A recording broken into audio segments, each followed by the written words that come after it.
Hey, Battle Bill here with another video, and today we're going to get into some more Go Battle League Great League battles with the Double Electric Strat that I featured in my last video. You guys really seem to love it. I appreciated all the feedback there. There was no roasting, which made me feel even better about running the team. And at the end of the video, I said this team definitely has some play. Well, now I got a nice little set of battles here in Go Battle League where I went 5-0 because we're going to feature that team's strengths. It has them, I promise. So before we go any further though, just like with any team, there are weaknesses to the team. This team definitely has an ice weakness, but we have to keep in mind is what you're seeing in Go Battle League. And aside from Azumarill with Ice Beam, you're not really seeing too much ice play from like Frostlass or Alolan Ninetales, things along those lines. For the longest time, I was running double Mud Boys, Skarmory lead, Whiscash, Swampert in the back, and not many people were running grass in the back until Mr. Caleb Pang featured his double grass type video, which was a solid team and started to give my double Mud Boys a hard time. But there were times I was able to play around it.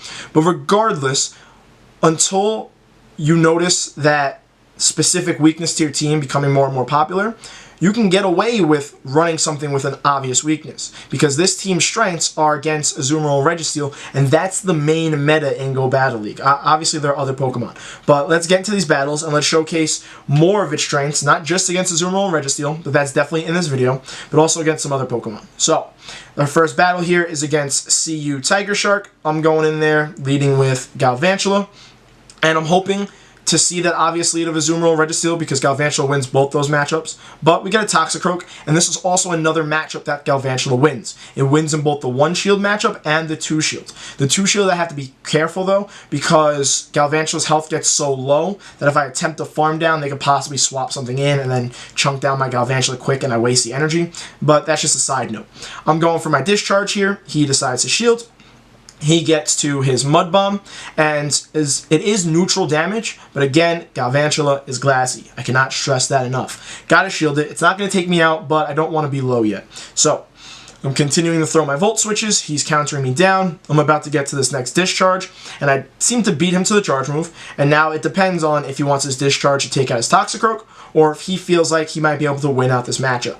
He decides to shield again, and I'm like, you know what? Somebody doesn't know their matchup too well. So this is even better for me. He's going for another Mud Bomb, and I'm going to shield it. In the back of my mind, though, I'm cautious, and I'm thinking about what could he possibly bring in that my Galvantula has to worry about getting chunked down from. So he's going for that quick swap. He brings in a Registeel.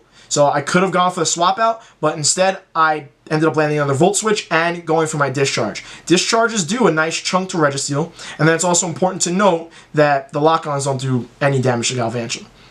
Plus, I got another counter for Registeel in the back, so this works out even better. My Stun Fist comes in, and I'm just going to chuck these Mud Bombs as quick as possible because we both have no shields.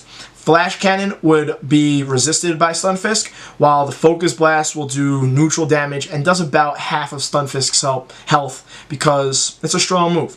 So, my opponent goes for the Focus Blast, you see there, did about half the health, and my goal is to try to overfarm a little bit, but I don't want to get hit by another Focus Blast. So, I get to the Mud Bomb. I think we CMP tie there. Sometimes I feel you can tell, sometimes a little bit harder. I think it was a CMP tie. Either way, hit the Mud Bomb just in time, land it, take out the Registeel, and I'm waiting to see what he decides to bring in to counter my Stun Fist. My Stun Fist has a positive matchup against his Toxicroak. He brings it in, I get another Thunder Shock in and take it down. My team loves seeing Toxicroak because literally all three of my Pokemon like hard counter it and beat it nicely. But anyhow, he brings in Azumarill as his last Pokemon. And with no shields, I have a little bit to worry about. I land this Discharge, which is great. I'm going to bring Galvantula back in, and I hope I can get to another Discharge. But he throws his energy, which is totally fine, because Galvantula is almost down, and then my Stun Fist can just come back in, get to another Discharge, and then my Altaria can come in, and Azumarill will be so low that it won't have a fighting chance against my Altaria. Azumarill has interesting play against this team, mostly because of the fact that Galvantula and Altaria are weak to the ice, but at the same time, it's a Double Electric Strat. So I'm also going to be able to deal very solid damage and essentially wall Azumarill's depending on energy and shielding situations. So he goes for his charge move. He's about to land an Ice Beam here. And you can already see this Azumarill is super low. And even if he throws an Ice Beam, it's not going to take out Altaria at this health. He would need a Whiscash Blizzard to try to save this match. I was about to commit to the farm down, but I was like, why? Why am I doing that? So I throw the Sky Attack. Honestly, it doesn't make a difference. He could Throwing the Ice Beam, I could have farmed down too, but pull off the win, and that is how we start off the set, going 1-0 with a very convincing win, because I had an Altaria with full health. So, what should we go over there? Toxic Croak matchup, Galvantula wins, my entire team beats it, and then you saw, again, very meta, Registeel and Azumarill in the back. I got Stunfisk for Registeel, I had Stunfisk for Azumarill. Galvantula can deal with both of them, so ideally in that situation, I'd want my Altaria to fall on the Toxicroak. Either way, it worked itself out nicely there because those two, Stunfisk and Galvantula, handle Registeel and Azumarill very nicely. Going into this second matchup, I have Galvantula against a Meganium lead. I've been seeing this a lot since I've been running this team, and this is a super bait-dependent matchup, but I know Galvantula is such a new Pokemon that I'm not sure which of my opponents know how this matchup plays out. Because what I've done is I can tank a Frenzy Plant like I'm about to tank right here. What I've done, though, is I've gone for discharge baits, and then people won't shield. And I'm like, do you know that Bug Buzz can come through and one-shot your Meganium? You're just that much of a gambler? But regardless, I throw the Bug Buzz there, and it gets shielded. And I'm like, alright, at this point, I'm going to commit the shield, because this is another Frenzy Plant, and I'm going to just go for another Bug Buzz, because my health is getting pretty low. The Vine Whips, you'll notice, really aren't doing any damage, though. But in the back of my mind, I'm starting to realize they're starting to add up. And I'm also not thinking he's going to want to commit 2 shields. But the Meganiums that he's been running into have been committing 2 shields. So I'm just like, alright, fine, commit your 2 shields. He's going for another Frenzy Plant here. That's totally okay. I don't really consider this matchup too much of a loss. I got both of his shields out of it. I still have a shield. And I still have my Altaria that's going to land on this Meganium and essentially farm it down. So I consider this a pretty good situation. Depends on what his Pokemon are in the back. But, yeah, that Galvantula Meganium matchup, I'm still trying to figure out the perfect way to play it out. If you're the Meganium, I think you're better off charging up to the Earthquake and at least trying to either bait or land the Earthquake. Even though it's not super effective, Galvantula's glassy, and it's neutral, and Earthquake's a big move. And I'm pretty sure Earthquake would take out Galvantula just because how glassy it is, but now I'm just giving advice to people on how to beat my team, so maybe I shouldn't have said that. Regardless, he brings in a Registeel, I go for the quick swap, he brings in his Altaria, and now the situation's not looking that great. Stunfisk, as much as it has access to the Discharge is not super effective because Altaria is also Dragon type on top of its Flying type. And then I have my Altaria lined up in the back against his Registeel. So overall, I'm thinking to myself, how am I going to play and get out of this situation? Well, I'm going to keep on going for the discharges, and my goal here is to do enough charge moves to essentially kill out this switch clock. What I also remember is I have a shield here, and I'm hoping he's going to throw a Dragon Pulse and not bait me, which ends up happening. He throws a Dragon Pulse, and I shield it. So I'm like, perfect. I have a solid chance here. I'm going to overcharge now because I know that's literally all his energy, and I'm going to go for a discharge. My Stunfisk needs to leave this situation with a Mud Bomb ready, so it can switch out and then come back in later on for the Registeel and whatchamacallit, and deal Mud Bombs to it. But then that discharge ends up taking out the Altaria. So I was telling you my plan, and then what ended up happening was different. I was very surprised in the moment that I was able to end up taking out the Altaria. So I go for a Mud Bomb there, and I'm trying to make sure my Stunfisk doesn't get hit by anything, and I pull off a perfect sack swap. He's going for the Focus Blast, which would have finished off my Stunfisk, lands on my Altaria, and now I'm sitting pretty. If he lands that Focus Blast then on my Stunfisk, then I'm screwed. It takes out my main weapon against his Registeel, and then my Altaria would essentially get walled as much as the Dragon Breaths would add up. He gets to a Flash Cannon, and it would those in the lock-ons added up would take out my Altaria, so I really needed to pull off that swap. I'm getting to another Sky Attack here. I have him essentially in the red, and honestly at this point I can either Dragon Breath him down or he can go for the Flash Cannon like he's about to go to, and my Stunfisk is just going to come in and clean up the end of this match. I can probably Thunder Shock his Registeel down at this point. I don't remember. Yeah, I think I was going to go for the Mud Bomb just to be as safe as possible, but the Thunder Shocks end up taking it out, and now I'm starting off this set 2-0. So, little recap, what was that lead? Galvantula on Meganium. So, in that case, just need to try and land that Bug Buzz. Getting into this third match, I'm going up against Ferdinand.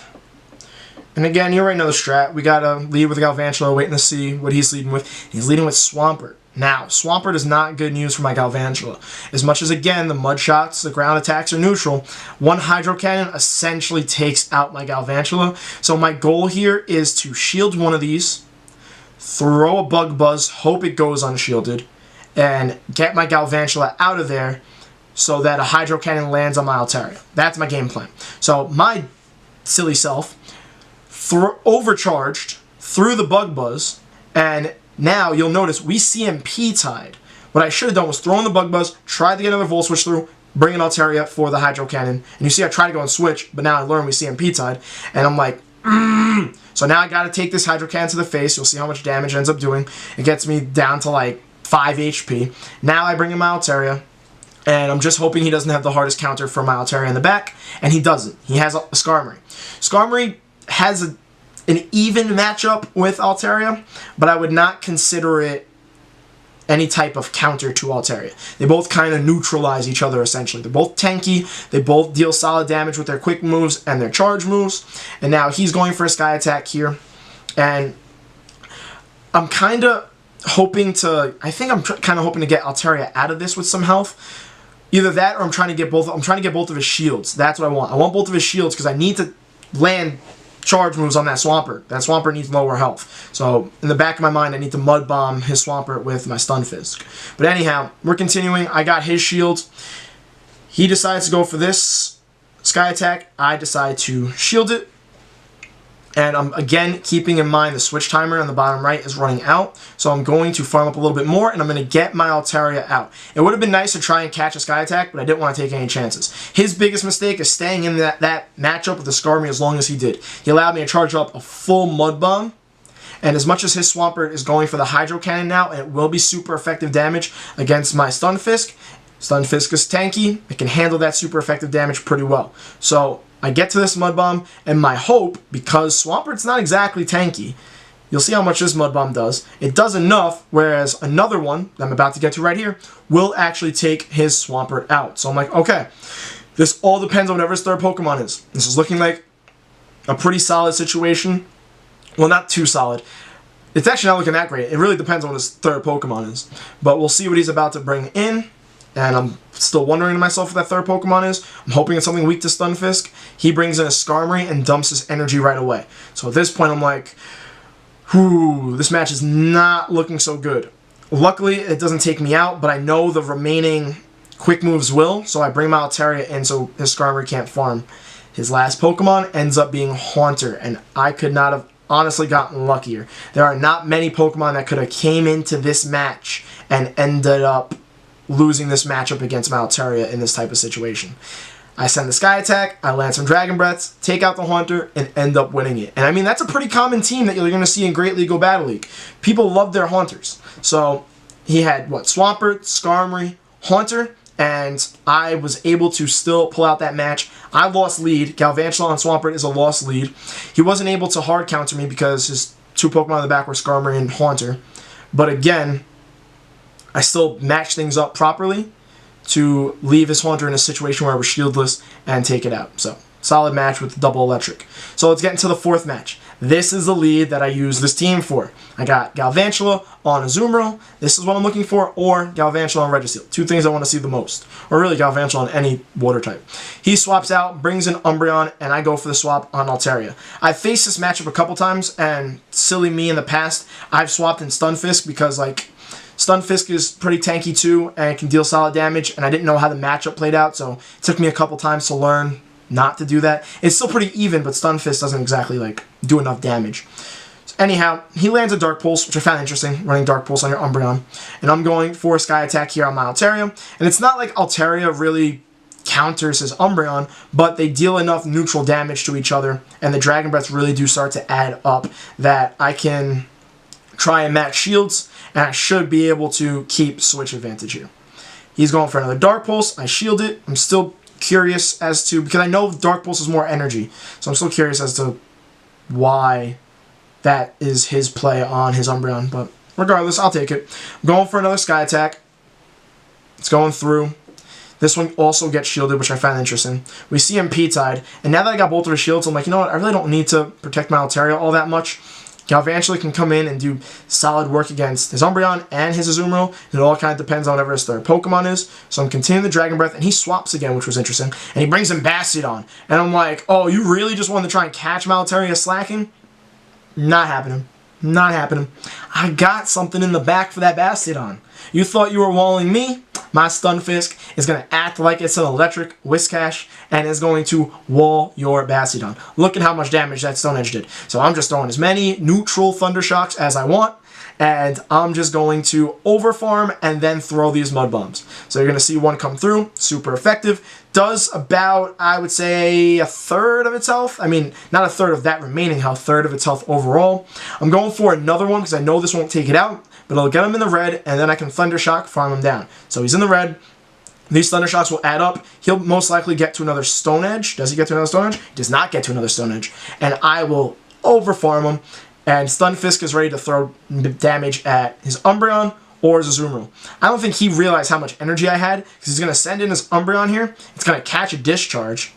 And then he thought again that he was going to be catching me slacking. So let's wait. Let's let this Discharge go through. It does a little bit. Umbreon's super tanky. He sends in the Azumarill right after. He thought my Stunfisk had no energy left. I farmed that Bastiodon up real good. So I'm going for another Discharge. It lands, and I'm going back into Galvantula so I can throw another Discharge. But I overfarm because I have this shield. I have this shield, and I want to get Galvantula to the point where I can throw a Discharge at Azumarill to finish it, and then another Discharge as Umbreon to finish that. So the Ice Beam comes through. I shield it. I throw one more Volt Switch. I go for the Discharge. This will 100% take out the Azumarill. And I also have enough energy for his Umbreon to come right back in and eat this Discharge and call it GG. So, another pretty convincing win, and that's what you want to see from any kind of Go Battle League team when that team has one lead. So, like, you want to be running a team where if you have Galvantula on Azumarill, like, that's a clear lead win, that it's balanced enough in the back that it can win the lead and then still pull out the match convincingly. And that's what I notice with this team. It's built well enough to pull those types of matches off. So let's get into the fifth and final match. At this point, I'm 4-0, and I'm feeling real good about this team. Again, that's the most important thing to take away from this, is like I didn't win every single lead. I won the last game's lead. I won this lead because it's another Azumarill. Again, people love running it in GBL, so I want to take advantage of that. I lost one lead against a Swampert. And then I won one lead against Toxicroak. I'm missing a match in there. Oh, there was a Meganium one. That one's bait dependent. That's not really a one lead. That's very even. If anything, it's a loss, because shielding the Galvantula you saw went down. Anyhow, let's focus on this match. He brings in a Haunter to counter my Galvantula after losing lead, and then Maltaria came in, shielded that Shadow Ball, and now I can just farm down his Haunter. So now Maltaria's got a bunch of energy. His Haunter's down. I'm expecting the Azumarill to come back in, and I want to essentially just throw as many Sky Attacks as I can, which will be 1 or 2, at his Azumarill to just get it in farm range. So when his Azumarill takes down my Altaria, my Galvantula can then farm him down. He decides, I'm pretty confident, to overcharge, which allows me to get to another Sky Attack here. And he still has a shield advantage. So I'm really happy that I'm able to get him as low as I did, and we CMP tied, which worked out even better for me. So when this Ice Beam comes through, it'll take me out. And he might have overcharged, but he doesn't have extra energy because of the CMP tie. So Galvantula's coming back in. I throw 2 more Volt Switches. I did not think he was that close to another Ice Beam. I really thought I can go and farm him down. So I decide I'm going to shield this because at my current health, that Ice Beam would have taken me out, and there's no way I want all this energy my Galvantula is about to have to go to waste. So I'm at a no shield to 2 shield advantage. He brings in a Registeel, and I'm like, oh, thank you. That looks great. So my Galvantula is going for a Discharge here. You'll see he decides to shield it. Love the shiny. Registeel shiny is such a beautiful shiny. I'm going for another Discharge here, and I'm wondering if he's going to decide to shield both or not. Most likely not, because he doesn't know what my third Pokemon is. And you'll see that Discharge does about 40% to maybe about a third, around that range of Registeel's health. But the Volt Switches start to add up too, which is great. So he gets his charge move here. It's going to be a Flash Cannon. Even though it'll be resisted, it will take out my Galvantula because I'm low on health. But I got a counter for his Registeel. I got my Stunfisk. My Stunfisk is about to put in work against this Registeel. It's got one shield. He's got one shield left. He decides to quit. So he didn't even want to give it a chance. He would have gotten to 2 Focus Blasts there, but I had a shield still. No, I didn't have a shield. He had a shield still. Would he have gotten two Focus Blasts there? Let's roll back the clip. Hold up. I'm wondering why he quit. I was confused when he quit too. I was like, I gotta get to like 3 Mud Bombs. So I'm at full health. I've charged up a Mud Bomb. He has 1 shields. He would have landed a Focus Blast. I would have gotten to 3 Mud Bombs before he would have gotten 2 Focus Blasts. But honestly, that match was a lot closer than it looked like. I was surprised he quit and didn't give it a chance. Either way, I'm really hyped I was able to showcase the strengths of this team. It's very off-meta. Would I recommend it if you have the Pokemon? Absolutely. I highly 100% recommend this team. We'll probably get more into the weaknesses in my next video. This was literally my most recent clip. I have pulled off a couple 5-0s with it. Obviously, with certain teams, when you lose lead, you're going to lose a bunch of matchups. So if I run into that situation and go Battle League, which is more than likely to happen, I'll record a clip of that, and I will showcase more of the weaknesses of this team. But let me know what you think. Other than that, I hope I was able to offer you something valuable with this set of 5 and with these spicy Pokemon I've been trying out. And I will see you guys in the next video. Oh, don't forget, please like, comment, subscribe. I really appreciate it. That last video, like, blew up. So I was just really appreciative, and thank you guys. All right, I'll see you in the next video.